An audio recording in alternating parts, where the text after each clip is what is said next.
পোস্টোস দৌড়না সুন্দর করে আবার কি তাও আমরা দেখো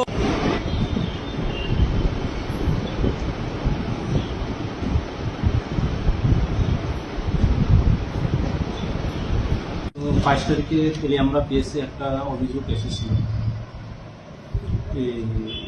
এই অভিযোগের মূলে একটা কেস রেজিস্টার হয়েছে, যার সেকশন হচ্ছে 120B 153 505 এবং 469 471 আইপিসি এবং সেকশন 67 অফ আইপিএ দ্বারাই রেজিস্টার হয়েছে।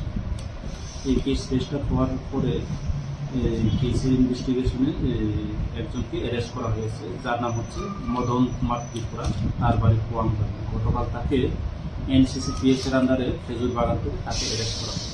আজকে তাকে কোর্টে ফরওয়ার্ড করা হবে। কি অভিযোগ ছিল তার বিরুদ্ধে এবং কে করছে?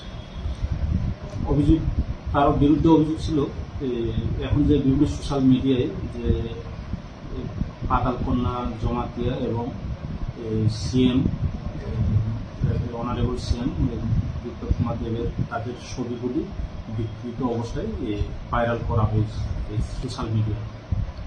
এই অভিযোগের ভিত্তিতে তাকে অ্যারেস্ট করা। অভিযোগটা কে করেছে? অভিযুক্ত করেছিল কমলেন্দু।